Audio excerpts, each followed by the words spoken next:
¿Alguna vez has tenido esa sensación jugando al Monopoly? Esa de llegar tarde, cuando ya todos tienen hoteles y tú apenas pasas por la casilla de salida.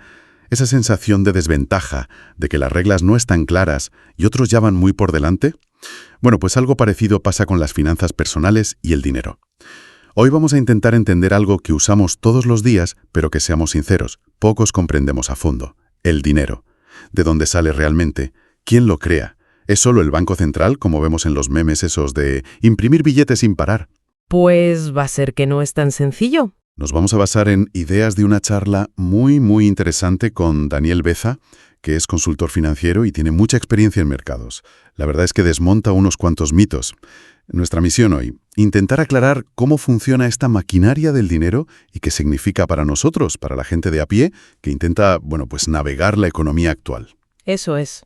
Poner un poco de luz. Vale, pues empecemos por lo básico, aunque suene obvio. ¿Qué es exactamente el dinero? Porque ya has dicho que no es tan simple. Exacto. Es un concepto más escurridizo de lo que parece a primera vista. No son solo los billetes o las monedas que llevamos encima. Su función cambia según para quién. Para ti y para mí, pues es un medio de intercambio, para comprar cosas. Para un inversor es capital, una herramienta para generar más dinero. Claro. Y para un banco central son como fichas que gestiona dentro de su sistema. Y aquí viene lo importante. Hay distintos tipos de dinero. No todo es igual. Ah, ¿sí? ¿Cómo cuáles? Pues mira, está el dinero de la economía real, el que usamos tú y yo para la compra semanal o para pagar un café. Luego está el dinero financiero, como las reservas bancarias. Ese es un dinero, digamos, VIP, que solo circula entre los bancos comerciales y el Banco Central. O sea, ¿que ese no lo vemos nosotros? No, ese no lo tocas. Y luego hay otro aún más, opaco, que es el dinero del sistema eurodólar. Son dólares, pero que están fuera del control directo de Estados Unidos, en bancos de otros países. Un mundo aparte. Entendido. Diferentes circuitos como diferentes autopistas para el dinero. Vale, entonces, si no es solo el Banco Central con la famosa máquina de imprimir, ¿quién más está creando dinero? Aquí es donde creo que la cosa se pone interesante. Aquí es donde se desmonta el primer gran mito. Hay tres actores principales, cada uno con su imprenta, por así decirlo. A ver, ¿quiénes son? Primero, sí, los bancos centrales, la Fed, el BCE, ellos crean ese dinero financiero que decíamos, las reservas bancarias. Pero, y esto es clave entenderlo, este dinero no sale directamente a la calle, no financia nuestro consumo. Se queda en el circuito de los bancos. Exacto. Queda como atrapado en el sistema interbancario. Por eso, la idea de que la QE, la famosa quantitative easing, por sí sola causa la inflación que vemos en el supermercado, pues es una simplificación enorme. Confunde los tipos de dinero. Vale. Eso ya rompe una idea muy extendida. El dinero del Banco Central no es el que nos llega directamente al bolsillo. ¿Quién es el segundo creador? Como Estados Unidos, que emiten su propia moneda. Ellos sí pueden crear dinero que acaba llegando a la economía real y que, por tanto, sí puede ser inflacionario. ¿Cómo lo hacen? Funcionan de una forma que choca con nuestra lógica doméstica. Ellos gastan primero. Por ejemplo, el gobierno de UEV puede decidir enviar cheques a los ciudadanos, como hizo en la pandemia, y después se preocupa de cómo financiar ese gasto, si con impuestos o emitiendo deuda. Espera un momento. Pero eso choca con la idea de que un gobierno tiene que recaudar primero para poder gastar, ¿no?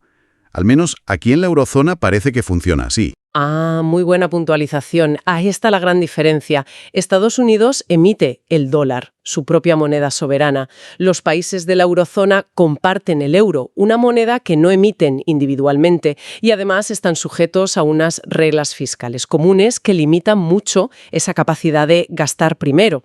Claro. Es una diferencia fundamental en cómo está montado el sistema. La soberanía monetaria lo cambia todo en este aspecto.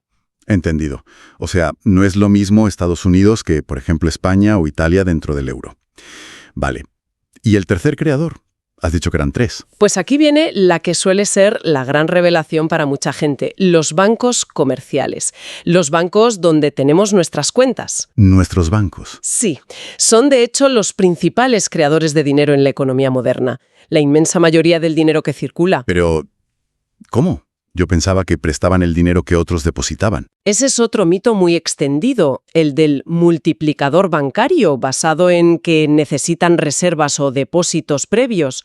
Pero no funciona así en la práctica.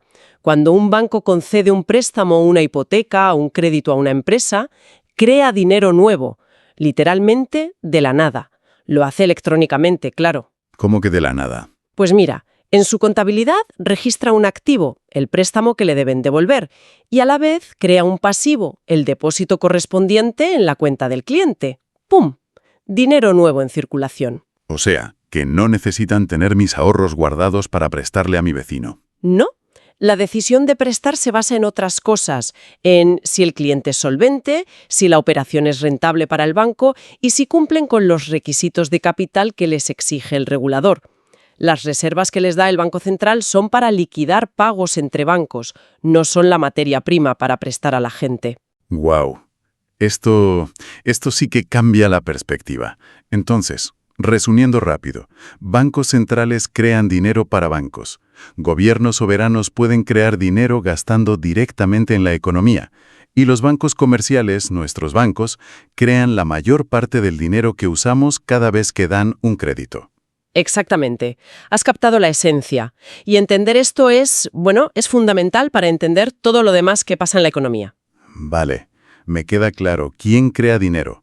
Pero si se crea, supongo que también se tiene que destruir, ¿no? ¿O esto es una máquina que solo acumula y acumula dinero? Muy buena pregunta. Sí, también se destruye. Y lo hacen básicamente los mismos actores. ¿Ah, sí? ¿Cómo? Pues los gobiernos destruyen dinero, o más bien esterilizan liquidez, de dos formas principales. Cuando cobran impuestos, ese dinero sale de la circulación privada, y cuando emiten deuda, porque cambian dinero líquido que tiene la gente o las empresas por un bono que es menos líquido. Vale, impuestos y deuda pública. ¿Y los bancos? ¿Si lo crean al prestar? Lo destruyen cuando los préstamos son devueltos, cuando tú pagas la cuota de tu hipoteca o cuando una empresa devuelve un crédito, ese dinero electrónico que se creó originalmente desaparece del sistema. El balance del banco se reduce. Esto tiene una implicación, bastante directa y potente, me parece. Cuando oímos pedir constantemente que se reduzca la deuda pública a toda costa. Lo que se está pidiendo, en efecto, es que se destruya liquidez de la economía. Y eso, claro, puede frenar la actividad económica o incluso llevarnos a una recesión si se hace de forma muy brusca. Hay como una conexión entonces. Hay una interconexión total. Fíjate, si el sector público reduce mucho su déficit, o sea, destruye liquidez neta o crea menos dinero nuevo del que retira, a menudo el sector privado, las empresas, las familias, tiene que endeudarse más para compensarlo y que la economía no se pare. La deuda de unos es el activo financiero de otros. En este sistema, deuda y liquidez son dos caras de la misma moneda. Entendido. Es un equilibrio delicado. Hablemos ahora de la famosa QE, la Quantitative Easing. Se nos vendió casi como si fueran a tirar dinero desde helicópteros. Según Baeza, ¿qué fue realmente y qué efectos tuvo? Pues la verdad es que la QE no fue imprimir dinero para el público general, como se dijo a veces. Fue sobre todo una operación de intercambio de activos entre el Banco Central y los bancos comerciales. Intercambio. El Banco Central creaba esas reservas bancarias, el dinero VIP para bancos, y con ellas compraba activos que tenían los bancos, generalmente bonos del gobierno. La idea era limpiar los balances de los bancos y, sobre todo, bajar los tipos de interés a largo plazo con la esperanza de que así prestaran más a la economía real. Pero si antes has dicho que los bancos no prestan más o menos por tener más reservas, ¿sirvió de algo la QE para reactivar la economía? Mucha gente tiene la sensación de que ese dinero no llegó a la calle. Directamente. Llegó muy poco. Como decíamos, los bancos prestan si hay demanda solvente y si ven negocio, no porque les sobren reservas. Por eso, la QE que se hizo después de 2008 tuvo un efecto bastante limitado en la economía real y en la inflación de consumo. Fue bastante decepcionante en ese sentido. Entonces, ¿cuándo sí funcionó? Solo vimos un impacto significativo en la economía real cuando la QE se combinó con un fuerte gasto fiscal por parte de los gobiernos, como pasó después de la pandemia de COVID. Ahí sí. La QE necesita, digamos, del canal del gasto público para que su efecto se transmita de verdad a la gente y a las empresas. Vale, entiendo.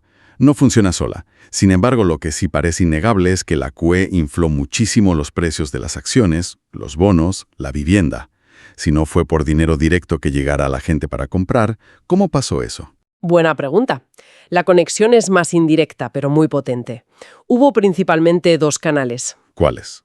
Por un lado, las expectativas. El mensaje al mercado era: tranquilos, el Banco Central está aquí para apoyar, para poner un suelo. Eso anima a tomar riesgos. Pero sobre todo, el factor clave fue el efecto de mantener los tipos de interés artificialmente bajos, casi a cero durante muchísimo tiempo. ¿Y cómo afecta eso a los precios de, por ejemplo, las acciones? Pues piensa en un activo que te va a dar beneficios o rentas en el futuro, como una empresa tecnológica o un piso en alquiler. Si los tipos de interés son muy bajos, casi cero, el valor hoy de esos beneficios o rentas futuras se dispara, porque al descontarlos al presente, la tasa de descuento es mínima. Simplificando mucho, el dinero futuro vale casi tanto como el dinero de hoy. Entiendo. Los activos de larga duración se vuelven muy valiosos. Exacto. Y esto conecta con otro punto crucial que señala Baeza. Toda esta liquidez masiva, no solo de la QE, sino también de la creación de crédito bancario, ha distorsionado las valoraciones en los mercados. ¿Distorsionado? Sí. El precio de los activos, la P en el famoso ratio PER, precio-beneficio, ha subido mucho impulsado por esta marea de liquidez y los tipos bajos. Mientras tanto, los beneficios empresariales, la E, dependen del crecimiento económico real, que ha sido mucho más modesto. O sea, que los precios suben más por el dinero fácil que por lo que realmente ganan las empresas. En gran medida, sí. Y Baeza argumenta que por eso estrategias como el value investing tradicional, que busca empresas baratas según sus fundamentales, lo han pasado peor desde la crisis de 2008.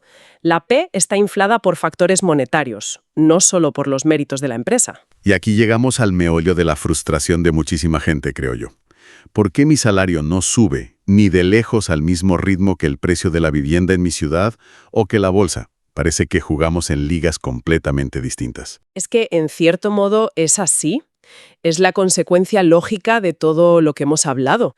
Los salarios dependen más del crecimiento económico real, de la productividad, y eso ha ido regular, digamos. Más bien lento, sí. Mientras que los precios de los activos, acciones, bonos, inmuebles, arte, se han visto súper impulsados por esta creación masiva de liquidez y por los tipos de interés por los suelos. Es volver a la analogía del monopolio del principio. Exacto. Es como si unos estuvieran jugando con dinero casi gratis y abundante para comprar propiedades, activos, mientras otros dependen de la casilla de salida, el salario, que no se beneficia igual de esa dinámica. Es un mecanismo que estructuralmente genera y amplifica la desigualdad. Uf, queda claro. Y parece que además de estos mecanismos más o menos visibles, hay toda una fontanería oculta del sistema financiero que es vital, pero que casi nadie conoce. Mencionabas antes, y Baeza también lo hace, el mercado repo y los eurodólares.